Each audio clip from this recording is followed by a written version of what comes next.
Hey y'all, and welcome to the Hillbilly Chicken Ranch. I'm Susan, your hostess, and today we're going to be talking about golden years or senior moments. Yes, we are. We're going to dive right on into that because the golden years is supposed to be a time of growth and potential, while senior moments might be temporary memory lapses, like those little brain farts that we all get. It's age related cognitive changes, and it can also occur at any age. Golden years are considered to be a time of freedom, opportunity, and a chance to pursue your hobbies and your interests if you have the money to do so. So, I wanted to talk to you a little bit about this today because I'm still dealing with the foot issue, and that's going to be going on for several weeks, maybe a couple of months. I don't know. But I'm got it propped up right now. I'm trying to keep it propped up to keep it from swelling and praying that blood blister does not burst, which can cause other issues. And I don't want to end up losing my foot, as I said yesterday in my video. But today I was thinking about, I can't stand for long periods of time because it starts to swell. It's hard for me to walk across the floor and different things. So, how do I work around this issue? And so I thought, well, let's dive into some of the things that we can do as a senior citizen. Um, One of them is never stop dressing for success. My mother would dress us up to go out. I don't care if it was to go outside to play, we were put in play clothes, but if we were to go outside to an event like church or go to visit family, we were dressed in our Sunday best clothes. And she believed highly in the way that we were presented to the world. And we were a reflection of our parents. And so our behavior had to be according to that as well. Or we would get a trip to the restroom wherever we were at for that nice little paddling that Mama would give. So every morning I make it a habit to get up and get dressed. Now, yesterday I stayed in my pajamas all day, and because I really wasn't feeling good, and I just said, well, my husband's home. I'm not going to worry about getting dressed. I'm not going anywhere. I'm just going to sit in my chair with my foot propped up as much as possible. But, you can have a few days like that, but every day should be I'm going to get up and I'm going to be fully dressed and ready to face the day.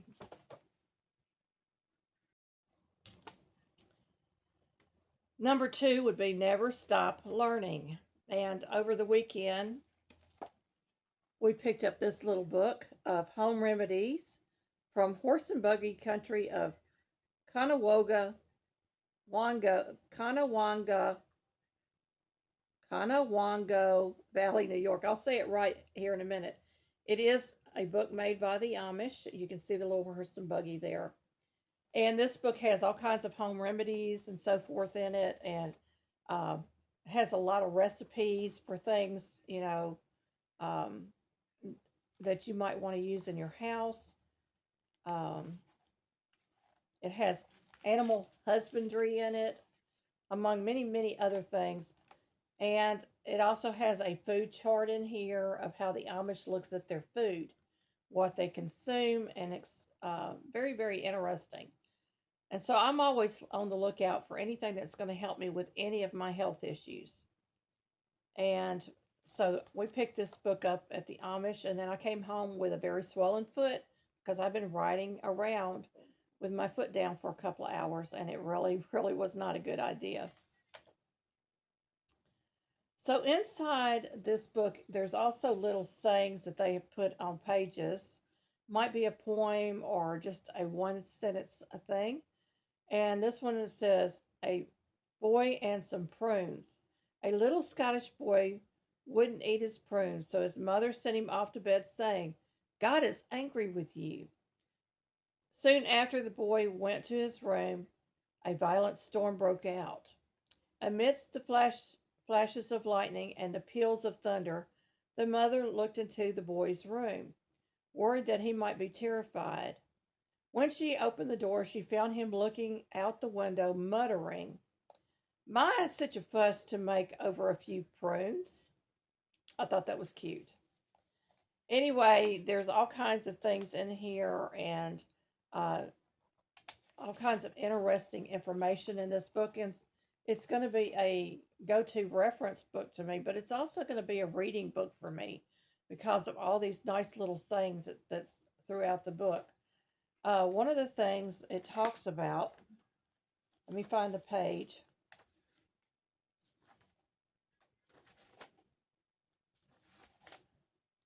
is your cognitive memory.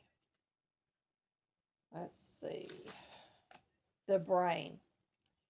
So it gives two recommendations for having a healthy brain, and that would be ginkgo biloba and gata cola.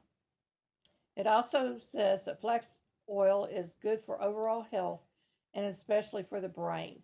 So it's got all kinds of great information in here like that. Um,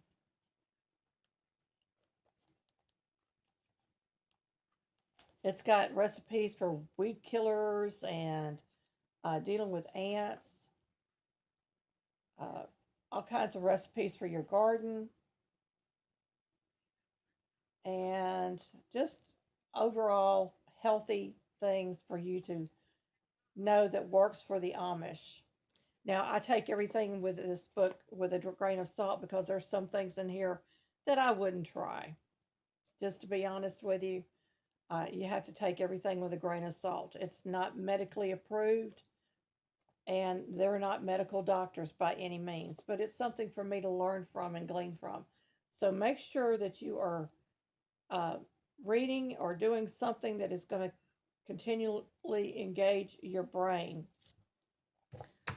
Games are really good for that, whether it's playing a card game or doing those Sudoku puzzles or word search puzzles. Any of those things would be really good for your brain. Also, doing your mathematics.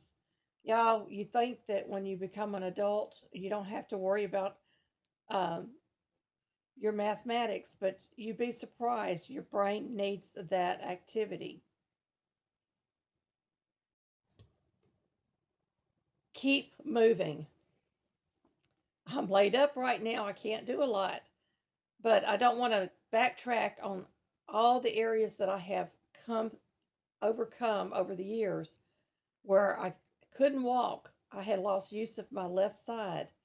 And then I did physical therapy and began to strengthen my left side. Now I still can't get up off the floor, but I can step up on a step ladder one or two rungs if I need to. Steps was another obstacle for me, and it still is because I have lower back pain. I have herniated disc in my lower back, and my legs are weaker. But I keep moving anyway, and I keep overcoming these obstacles in my life. I will overcome this at some point. I'll figure out how to walk where I need to go and how to prop my foot up when I have to stand up for long periods of time. I'm going to figure this out. Be mindful of your eating habits for a healthy body. As we age, we don't need the calorie content or the carb content that we did when we were in our younger years. And so we need to be very mindful of what we're putting into our body. Is it healthy for me? Is it going to be nutritious? Is it going to raise my blood sugar? That's my issue. Will it raise my blood sugar? So I have to be very, very mindful of the things that I'm eating throughout the day. And I try to follow a low glycemic index and a low carb diet. Keep social. It's very hard to be social when you're stuck at home alone 24/7. But there are ways for us today that we can continue to be social through social media. Uh, People don't pick up the phone and call each other like they used to. They'd rather text. but that phone call might be something important for somebody that is a shut in. So keep yourself social. And part of keeping social would be maybe volunteering or joining a club. If you're able to go out and do things like that, you might find a quilting group for women or a crochet group or something like that um, in your community that you can join in, ladies. And for men, maybe a trip to the golf course is what you need. You need to find your passion, whatever your passion may be. You need to find it and pursue it. It could be doing a craft at home. It could be driving. There's many people that love to drive the country, and that's what they do. They'll hook up an RV and leave their house and all their belongings behind and go ride the roads. Know your limitations. Know what you can and cannot do. Like I said, I can't get myself up off the floor. So falling would be something I want to be careful about. Um, so I walk with a cane. I'm not ashamed to walk with my cane. If you need to walk with a walker or rollator or any number of other things to help you be mobile, then do what you need to do. Listen to your doctor when it comes to your mobility, especially. Exercise.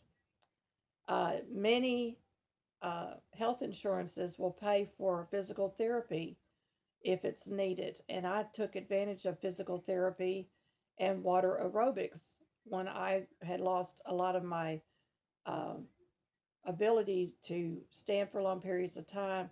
I was having balance issues, and so I would use physical therapy. Those are just a few things I wrote down on a card, y'all. But my main concern right now is getting that foot better so that I can get back to doing what I love doing, which is talking with y'all each and every day and sharing my day with you. I hope that you've enjoyed this little golden years or senior moments. And just remember that, just because you're a senior doesn't mean you can't get out there and do things that you love to do. Money doesn't always have to be the final piece of material that you need. There's many free things that you can do. Senior citizen um, community centers offer a lot of free things out there. Churches offer a lot of free things. Get involved in your neighborhood and find out what is available to you. Thank you, my friends, for watching, and may you be fully blessed.